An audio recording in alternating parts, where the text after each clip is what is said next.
porque queremos, y no debe ser, hermano, escúcheme, no debe ser porque realmente nosotros nos dicen que lo hagamos. Amén. Vimos esto y de ahí déjeme encender este voladito mejor. Y entonces dice la otra, pedir consejo. Es que a veces, mire, hermano, ya con tanto no inventes, no inventes. Ahí sí ya te estás metiendo en territorio prohibido. Pedir consejo. Y vimos, hermano, el consejo, la costumbre de pedir consejo. No se ría, que esto es serio, hermano. Y vimos también escuchar la voz de Dios. Como muchos tal vez, hermano, desde nuestra juventud no hemos querido escuchar la voz de Dios.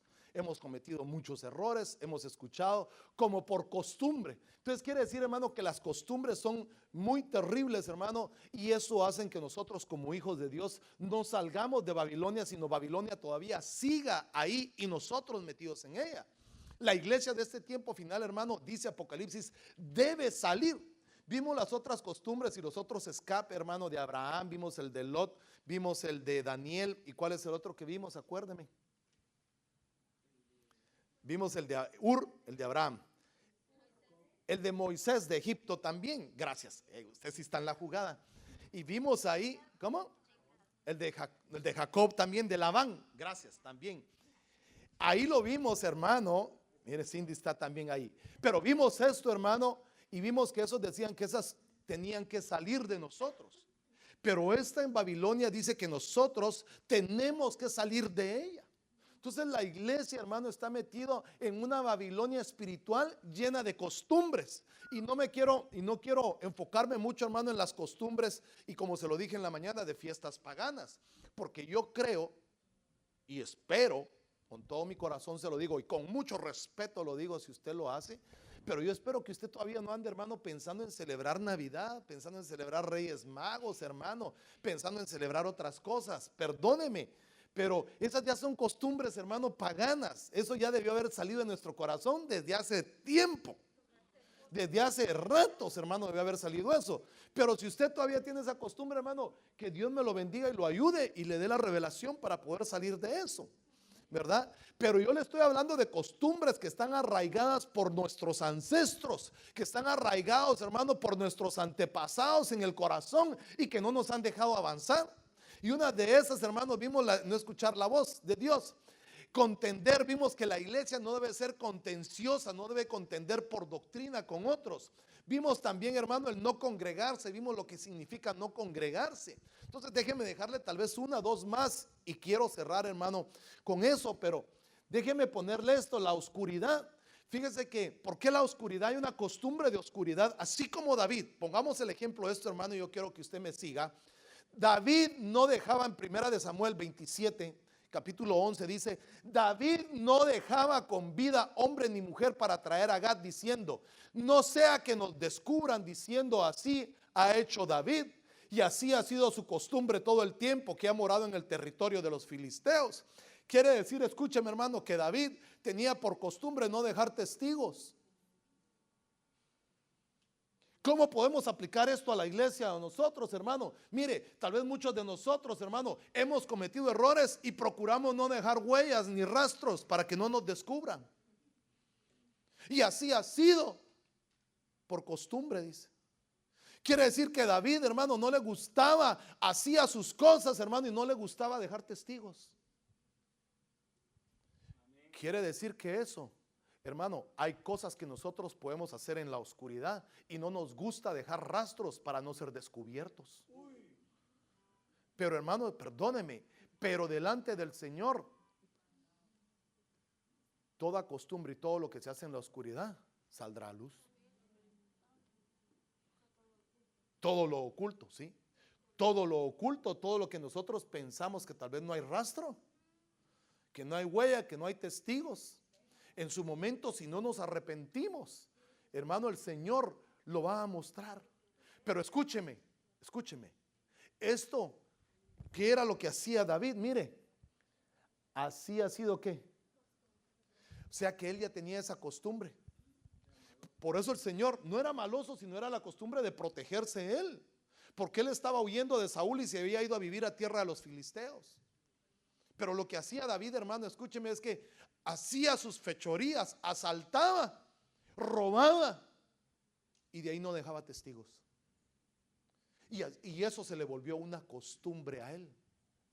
Quiere decir, hermano, que puede ser que las cosas que nosotros hacemos en la oscuridad o en lo oculto se nos vuelvan una costumbre. Y ya, hermano, pecando o haciendo las cosas, después ya ni siquiera tengamos remordimiento o tengamos un cargo de conciencia, si pudiéramos llamarle de esa manera, pero yo le llamaría redargüimiento del Espíritu Santo de Dios. Entonces había una costumbre de hacer las cosas en la oscuridad. Vea esta otra. Había una costumbre de una falsa adoración. ¿Por qué? Dice en Primera de Reyes 18:28, y gritaban a grandes voces y se sajaban según su costumbre. O sea que estos sacerdotes, hermano, gritaban, agarraban puñales, hermano, agarraban navajas, espadas y se cortaban su cuerpo y gritaban, hermano, con espadas y lanzas hasta que la sangre chorreaba sobre ellos. Dice versículo 29, y sucedió que pasado al mediodía se pusieron a gritar frenéticamente hasta la hora de ofrecerse el sacrificio en la tarde, pero no hubo voz, ni nadie respondió, ni nadie hizo caso. Quiere decir, hermano, que no es el mucho gritar, no es lo mucho que digamos lo que puede hacer que Dios nos escuche. Pero cuando hay una falsa adoración, hermano, escúcheme, la gente va a hacer alarde de muchas cosas, porque eso es la costumbre. Pero aquí tenemos que ver una figura. ¿Qué significa, hermano? Perdóneme, las espadas y las lanzas. ¿Para qué se usaban estas armas? Claro, para pelear, lógico. Pero, hermano, tenemos que encontrarles el uso. La espada era una espada, hermano, que servía, escúcheme, para pelear cuerpo a cuerpo y de frente con el enemigo. Y las lanzas, hermano, era para alcanzar al enemigo, no a una larga distancia, pero sí a una corta distancia. Porque la lanza era más pesada que la jabalina. Acuérdese, Goliat traía lanza y traía jabalina. La jabalina era para atacar al enemigo de lejos y la lanza era para estar más cerca. Pero entonces esto nos habla, hermano, de que estas dos armas puede ser que entonces se cortaban, hermano, para estar cerca de otros. Querían rozarse con otros. Estaba la lanza, hermano, como un instrumento de pelea. Pero, hermano, escúcheme, en una falsa adoración, y esta era costumbre de ellos. Por eso es que Elías tuvo que ir a restaurar, hermano, escúcheme, a restaurar el altar del sacrificio de Jehová. Porque el pueblo de Israel estaba fluctuando en dos pensamientos. Y ya se había hecho costumbre en ellos también meterse en la adoración que hacían estos sacerdotes. Porque entonces dice Elías cuando se para, bueno, ustedes decidan qué es lo que van a hacer. O sirven a los dioses de Baal o sirven a Jehová. Quiere decir que el pueblo de Dios, hermano, ofrecía adoración falsa también. Y ya se les había hecho costumbre. ¿No será que la iglesia de hoy también, hermano, con tanto griterío, tanta luz y tanto alaraque y tanta vuelta y tanto concierto y tanto que cobran, hermano, no estará levantando una adoración falsa? ¿No estará, hermano, que hoy el que se dice salmista pone precio por llegar a un lugar? ¿No será, hermano, que todo esto, todo ese alboroto de gritos, hermano, y todo ponen ahí para tratar de levantar un ambiente espiritual? Puede ser falso, sí, totalmente. Pero usted y yo tenemos al Espíritu Santo de Dios, hermano, que nos debe guiar a la verdadera adoración. Pero tenemos que salir de ahí, porque no nos podemos mantener en una falsa adoración. La adoración, hermano, yo se lo he enseñado, es un modo de vivir. Es algo diferente, no es venir a levantar las manos y aplaudir aquí, no, es una manera de vivir adorando a Dios, exaltando a Dios, dándole honor a Dios. Pero, hermano, vemos entonces que este pueblo traía, hermano, estos sacerdotes hicieron que el pueblo de Dios se volviera una costumbre. Porque hoy, hermano, si usted se da cuenta, perdóneme, no estoy criticando a nadie, pero y vemos que hoy grupos, hermano, que empezaron bien, empezaban a ministrar bien, hoy están terminando, hermano, como artistas cristianos. ¿Cómo? Bueno, algunos cantando, sí, ya ese es un extremo, pero déjeme decirle que en el mover cristiano, perdóneme, la Biblia enseña que los sacerdotes y los levitas tenían un código de vestimenta. La Biblia dice que el sacerdote llevaba un pectoral de piedras. La Biblia dice que eran escogidos, que no cualquiera entraba.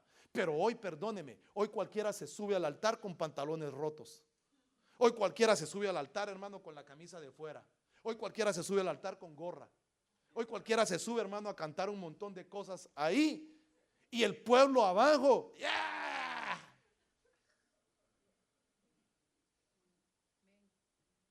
Sacerdotes falsos enseñando al pueblo a adorar de una manera falsa. Pero ¿sabe qué es lo interesante?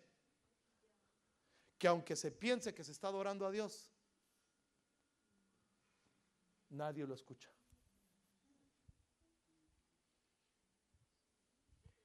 Amén. Hoy ya pregunto así mejor con cuidado. Amén. Veamos este otro. La libertad y la salvación. Mire esto. Dice Esther 9:24.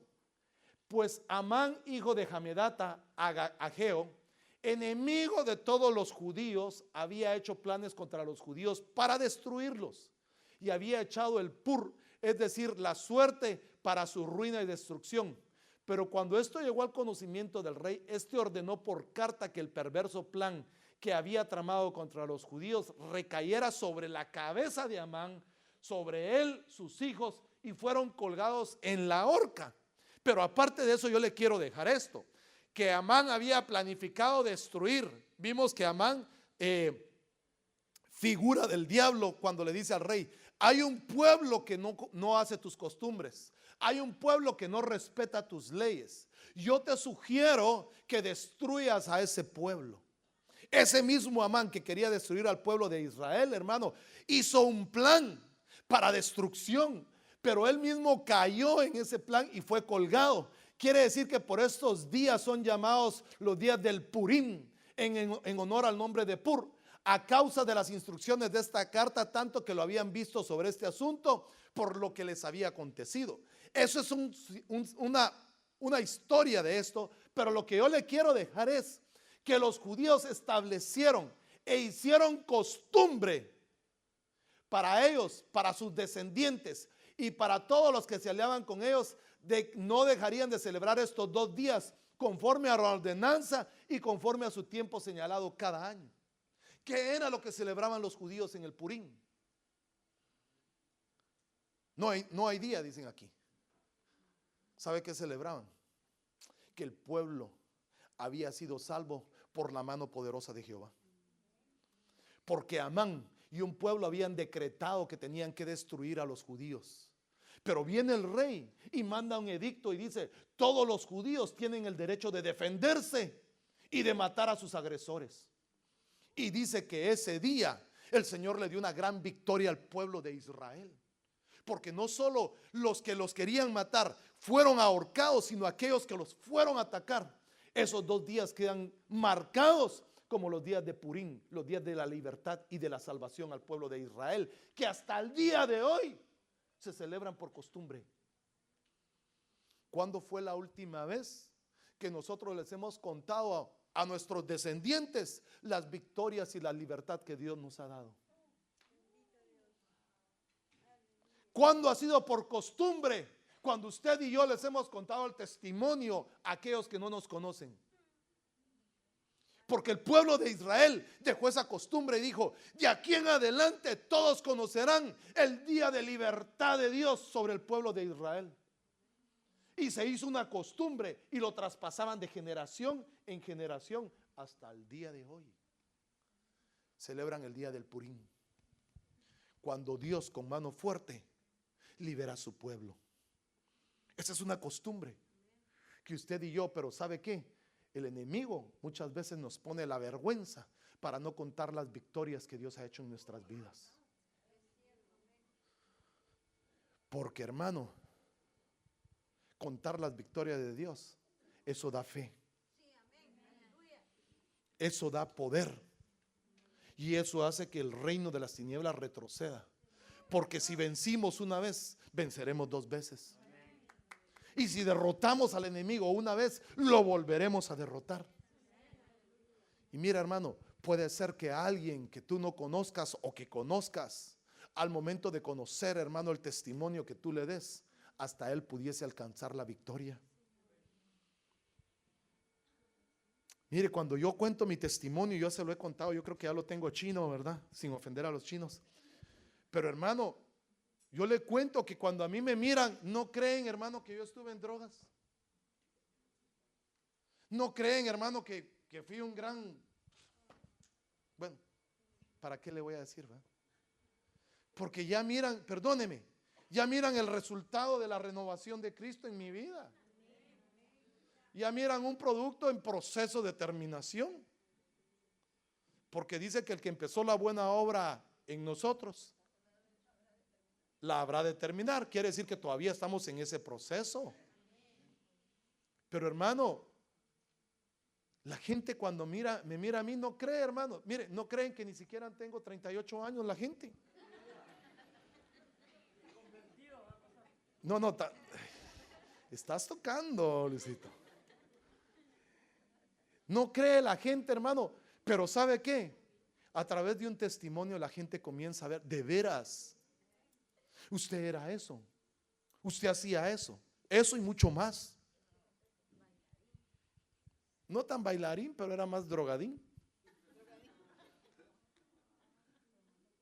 Pero, hermano, ¿sabe qué? El testimonio es poderoso, contar las victorias de Dios. Contar, hermano, de ver de dónde el Señor nos ha levantado, de dónde nos ha sacado, de un edicto de muerte, de un edicto de condenación, y de ahí nos sacó el Señor. Que se haga una costumbre en el pueblo de Dios, contar las victorias de Dios para su pueblo. Que se haga una costumbre, hermano, escúcheme, ver que Dios, hermano, que lo diga a usted, de veras, si tú eras eso, sí, yo era eso. Yo era. Pero hoy, dice la Biblia, nueva criatura soy. Las cosas viejas pasaron. He aquí, todas son hechas nuevas. Entonces el pueblo, hermano, declaró estos 2 días del Purín y dijo, estos 2 días tienen que ser memoriales. Así como aquí se celebra el Thanksgiving, ¿verdad? Que es memorial y todo lo esperamos porque nos ponemos a haraganear, ¿verdad? Pero, hermano, así era estos 2 días, pero era un día de celebración y de victoria y de agradecimiento a Dios por lo que Él había hecho por el pueblo de Israel. ¿Tendremos que agradecerle a Dios por algo? ¿Habrá algo que podamos decir, Señor, ¿qué has hecho por nosotros? Mire, algún día, con el permiso de hermana Claudia, yo quisiera que ella les testificara su testimonio, les diera la historia de su vida cuando nosotros la conocimos. Cuando nosotros, hermano, yo en la ven de la iglesia la iba a traer a ella y a su mamá. Y la iba a recoger y la iba a dejar. Y vi dónde vivía ella. ¿Eso hace cuánto fue, hermana Claudia? Casi 5 años. Hoy usted la mira, hermano, y no creería lo que ella le contaría. Pero hemos visto la mano de Dios en muchos de nosotros.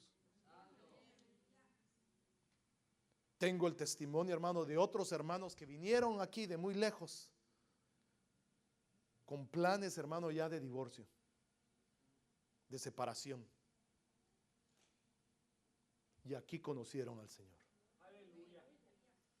Y hoy me gozo, créame, en ver a ese hermano que abre los servicios en oración en la iglesia central en Guatemala. Digo yo, esas son victorias que Dios nos ha dado y que hay que contarlas. Él lo dijo, no yo, para que no me van a echar a mí la culpa. Pero hermano, son victorias extraordinarias que Dios le da al pueblo. Y si yo le preguntara a usted, ¿Qué victoria le ha dado el Señor? Muchos me dirían, pastor, a mí me dio una gran victoria. A mí mire, sería, hay que tener por costumbre testificar de las victorias de Cristo. Ay, bueno, pudiéramos hablar muchas cosas, pero el tiempo aquí no tiene misericordia. Avanza mucho. Nuestras vidas son compradas con sangre. Tu vida, escúchame hermano, tiene un precio invaluable. No tiene valor. Dice la Biblia, no lo digo yo. Hechos 20:28. Tened cuidado de vosotros y de toda la grey, en medio del cual, escuche, el Espíritu Santo os ha hecho obispos para pastorear la iglesia de Dios. Pongamos un paréntesis ahí. ¿A quién se está refiriendo ahí? No. Los obispos de Dios somos nosotros los pastores, los ministros. Entonces el Señor nos está mandando una advertencia. Dice, tened cuidado de vosotros y de toda la grey, de todo el rebaño, en medio del cual el Espíritu Santo os ha hecho obispos para pastorear la iglesia del hermano Javier.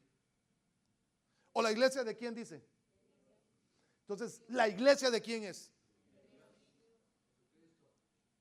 Pero nos ha puesto a nosotros como ministros. Pero escuche, la cual Él compró.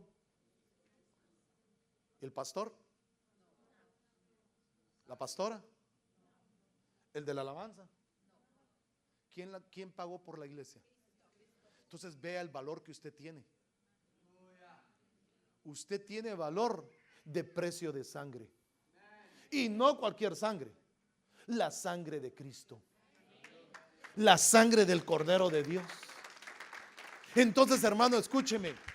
Esa preciosa sangre que nos compró a usted y a mí, esa sangre es la que nos permite tener pacto con Él.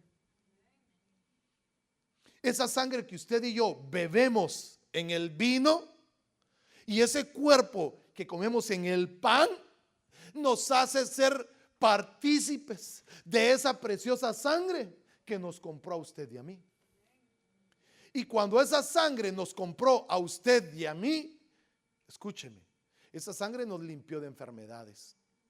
Dice Isaías, Él llevó nuestras dolencias, nuestras enfermedades, nuestras iniquidades, nuestros pecados. Y agreguémosle ahí algo, nuestras malas costumbres. Entonces, cuando nosotros nos hacemos partícipes de la cena del Señor y de la sangre del Cordero, esa sangre nos va a ayudar a romper las malas costumbres que podamos tener todavía de Babilonia. Porque hay costumbres, hermano, perversas, leímos, que lo único que hacen, hermano, es torcernos a nosotros los hijos de Dios. Entonces la sangre tiene un precio, hermano, incalculable para usted y para mí. La preciosa sangre de Cristo. Entonces, cuando usted y yo, escúcheme, hay algo que no nos gusta, lo devolvemos. Usted, ¿cuántos han ido a comprar un vestido, hermanitas? Bueno, usted les pregunto porque, ¿verdad? Que lo van a comprar, lo pagan, se lo llevan a casa y luego dicen, ay, no me gusta, lo voy a ir a devolver otra vez. O un par de zapatos o lo que sea, hermano, van y lo devolvemos. ¿Cuántos hemos comprado a veces cosas, hermano, que no necesitamos o que no nos gustan y las devolvemos nuevamente? Lo regalan, de lo contrario no, dice. Pero mire, escúcheme, ella lo regala otra vez, ¿verdad? Pero escúcheme, hermano, por favor. Cuando rechazamos la sangre de Cristo o la cena del Señor, es como que dijéramos, esto no me sirve, lo voy a devolver. Porque la sangre de Cristo nos compró. Y al no participar es decir, yo no quiero que me compres.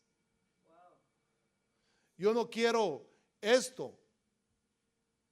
Entonces, cuando dejamos de participar de la cena del Señor, estamos rechazando el ticket de compra que el Señor nos dio con su sangre preciosa. Pero cuando, hermano, escúcheme, cuando participamos de la cena del Señor, nos sentamos y participamos del vino, que es la sangre de Cristo, estamos diciendo: Señor, gracias porque me compraste. Gracias, Señor, porque tu preciosa sangre fue derramada y fue el precio que pagó por mi vida. Entonces, vea la figura extraordinaria que tiene la cena del Señor. No podemos dejar de participar. Mire, dice la palabra que si es por pecado, dice que el que confiesa su pecado y se aparta, alcanza misericordia. Si es porque no le gusta el vino, no se preocupe, hay jugo de uvas. Y entonces usted puede tomar jugo de uvas. Pero es lo que quiere decir esto, la figura de la sangre de Cristo. Dice amén. Bueno, veamos esto otro, pues ya voy a ir terminando. La Santa Cena rompe costumbres malas. ¿Cómo las rompe? Dice Juan 6:53. Entonces Jesús les dijo: en verdad os digo. Alguien por ahí me dio Juan 6. Y escuchen: si no coméis la carne del Hijo del Hombre y bebéis su sangre, ¿qué dice? No tenéis vida en vosotros. Entonces, perdóneme, hermano, ¿qué nos da vida a usted y a mí?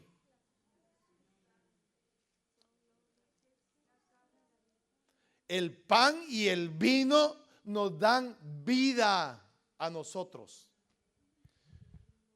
Porque de lo contrario, escúcheme, solo tenemos la vida bios, que es la vida humana. Pero tenemos que tener la vida de Cristo en nosotros. Y dice el versículo 54: el que come mi carne y bebe mi sangre tiene vida eterna, y yo le resucitaré en el día final. Porque mi carne es verdadera comida y mi sangre es verdadera bebida.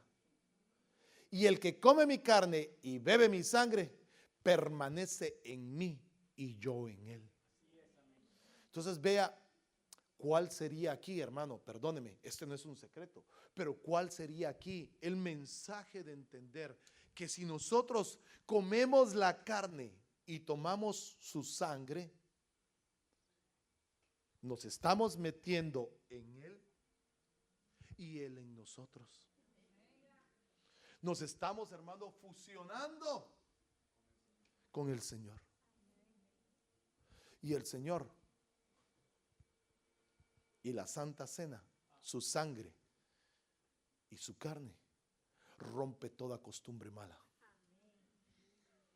Porque cuando el Señor penetra, escúcheme, ¿sabe qué pasa cuando el Señor llega a un lugar que está sucio y desordenado? Sí, lo limpia, pero ¿cómo lo limpia? Con el fuego del Espíritu Santo. Yo me voy a ir un poquito más allá, fíjese. Hace un cordón de 3 hilos y comienza a sacar a chicotazos a todos los mercaderes que encuentra en el templo de Dios. Las malas costumbres estaban en el templo de Dios porque llegaban a vender.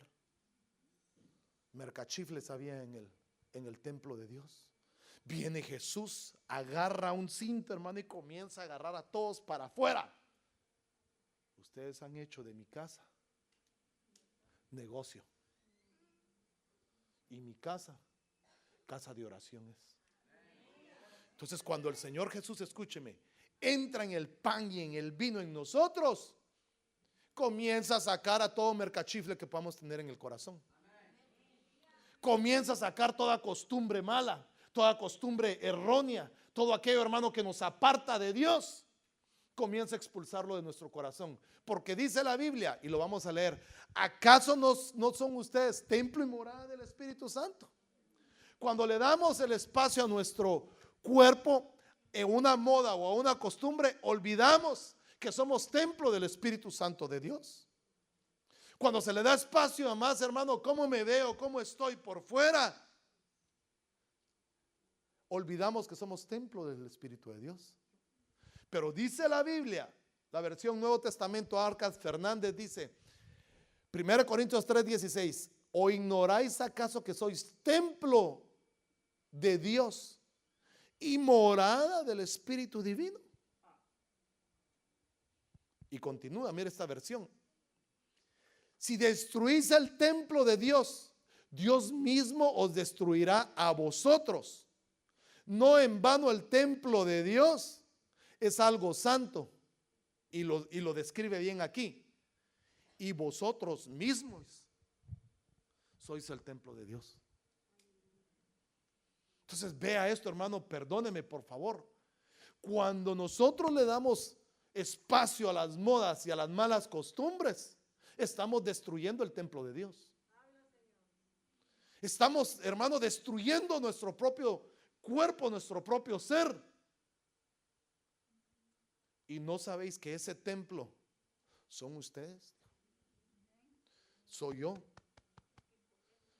sea que escúcheme, hermano, si yo hago algo por una mala costumbre, yo estoy destruyendo el cuerpo o el templo de Dios, porque yo mismo soy. Y si usted hace algo, hermano, escúcheme, usted está destruyendo el templo de Dios, porque usted es el templo de Dios. Entonces tenemos una gran responsabilidad en limpiar el templo. Ya voy terminando. Romanos 7:22, la Biblia en lenguaje sencillo dice: en lo más profundo de mi corazón amo la ley de Dios. Amo hacer lo que Dios quiere. Pero también me sucede otra cosa. Hay algo dentro de mí que lucha contra lo que creo que es bueno. Trato de obedecer la ley de Dios, pero me siento como en una cárcel donde lo único que puedo hacer es pecar. Sinceramente, escuche, deseo obedecer la ley de Dios, pero no puedo dejar de pecar porque mi cuerpo es débil para obedecerla. Pobre de mí, ¿quién me librará de este cuerpo que me hace pecar y me separa de Dios?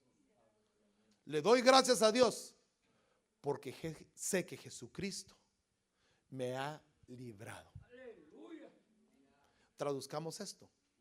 Quiere decir que hay una ley dentro de nosotros, que aunque usted y yo anhelemos y amemos hacer lo bueno, esa ley va en contra y terminamos haciendo lo malo. Aunque no querramos, dice, porque es la ley del pecado. Trato de obedecer a Dios, pero me siento como en una cárcel porque termino pecando. Pero le doy gracias a Dios porque Jesucristo me liberó. ¿Y cómo Jesucristo nos libera? Cuando Jesucristo entra en nosotros. Cuando Jesucristo en su sangre y en su carne entra, y valga la palabra aquí, ¿verdad? Entra adentro de nosotros. Se mete en lo más profundo de nuestro ser. Se mete en las entrañas, se mete en el corazón, se mete en los miembros del cuerpo, hermano. Se mete en todos lados y nos llena de su presencia. Porque la sangre, hermano, escúcheme, cuando tomamos vino, esa sangre es como que fuera una transfusión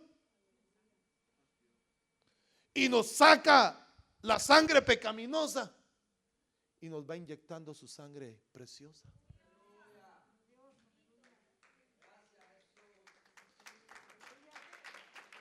Por eso es que la Santa Cena es como una transfusión de sangre. Sangre pecaminosa por sangre preciosa. Por eso no podemos dejar de sentarnos a la mesa. Porque si usted y yo queremos dejar de pecar, necesitamos transfusión de sangre. Bueno, y con esta sí me despido. Creo yo, porque ya no tengo otra.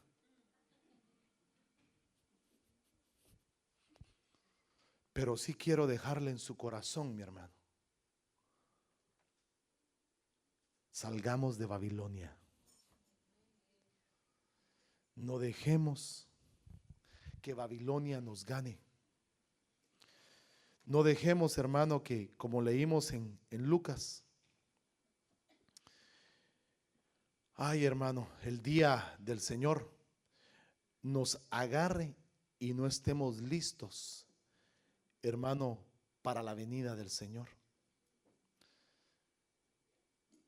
Yo quisiera, hermano, que el Señor limpie todo mi ser y salir de toda costumbre que me aparta de la presencia de Dios.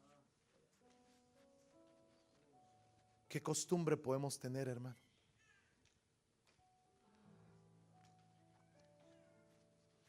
Fornicar por costumbre,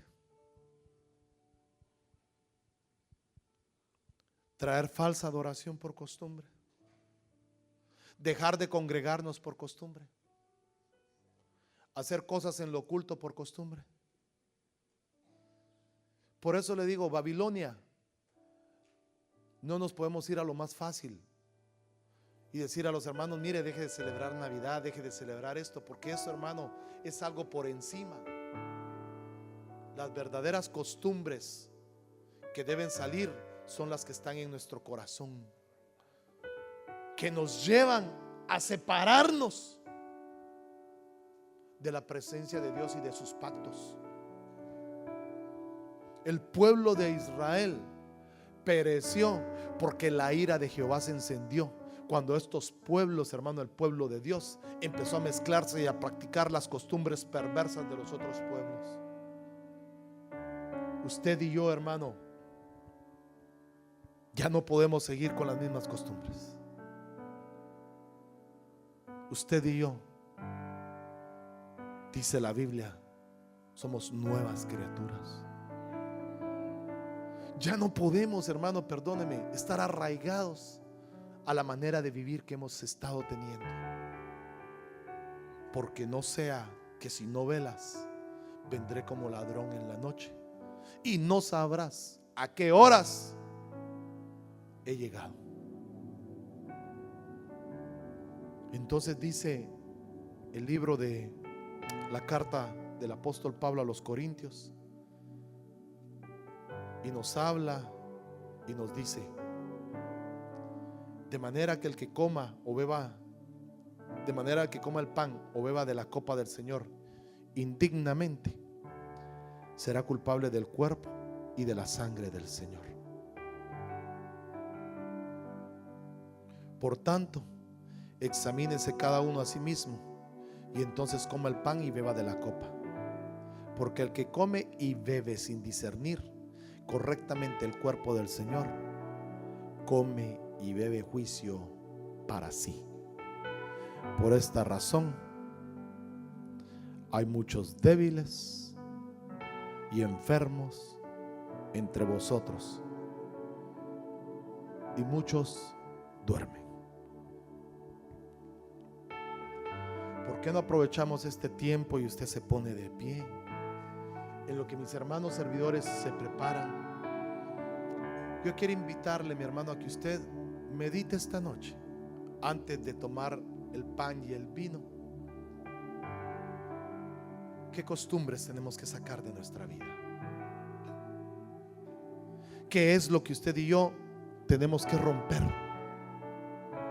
Tenemos que sacar, porque escúcheme, cuando entre la sangre de Cristo en nuestra vida, va a haber algo extraordinario dentro de nosotros. Algo se va a romper, algo va a ser destruido. Gracias. Pero usted y yo necesitamos confesarlo y sacarlo. Examinémonos mientras cantamos al Señor. Mientras cantamos un cántico, usted cierre sus ojos y pídale al Señor.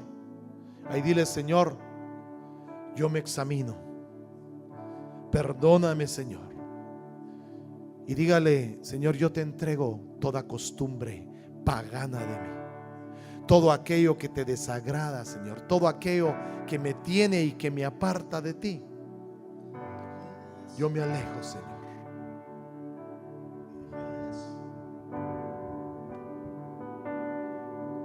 Jesús, Jesús, Jesús, mi Jesús. Dile Jesús, Jesús. Ahí cierra tus ojos, ahí. Jesús. Y visualiza la sangre de Jesús, Cristo comprándote, mi Jesús. pagando por ti y pagando por mí. Qué bello es pronunciar tu nombre al cantar, Jesús, mi Jesús. Tu nombre trae salud, tu nombre trae virtud, Jesús, mi Jesús. Dile Jesús, Jesús. Vamos, hermano. Jesús, Jesús, mi Jesús. Dile qué bello es pronunciar tu nombre al cantar, Jesús, mi Jesús, mi Jesús. Tu nombre trae salud, tu nombre trae virtud, Jesús, mi Jesús. Di aleluya. Aleluya. Aleluya. Aleluya al Señor. Di aleluya. Sí, aleluya. Aleluya. Aleluya, mi Señor Jesús. Oh, bendito Dios. Si falta alguien del pan y de la copa, ¿por qué no levanta su manita? ¿Habrá alguien que falte del pan y de la copa? Levante su mano. Allá atrás, hermana Ana, ¿le falta pan o vino? ¿Le falta vino? Allá con mi hermana Ana, por favor. Mi precioso, qué bello es pronunciar Aleluya. tu nombre al cantar, Si ya todos tienen, hermano, Jesús, mi Jesús. levante el pan que está en su mano. Porque yo recibí del Señor lo mismo que os enseño, o los he enseñado, que el Señor Jesús, la noche en que fue entregado, tomó pan y después de dar gracias lo partió y dijo: esto es mi cuerpo, que es para vosotros, haced esto en memoria de mí. Este cuerpo, que es el pan, escúcheme, hermano, va a servir para que toda costumbre sea destruida en nosotros. Comamos del pan que está en nuestra mano.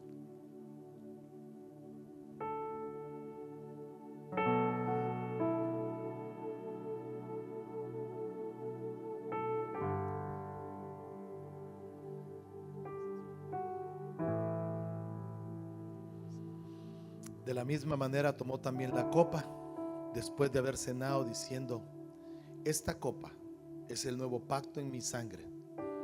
Haced esto cuantas veces la bebáis en memoria de mí. Todas las veces que comáis este pan y bebáis esta copa, la muerte del Señor proclamáis hasta que Él vuelva. Levante su copa ahí y dígale: Señor, yo sé que voy a recibir una transfusión de sangre de pecado a sangre preciosa y divina. Que tu sangre traiga vida en mí, Señor. Tomemos de la copa que está en nuestra mano.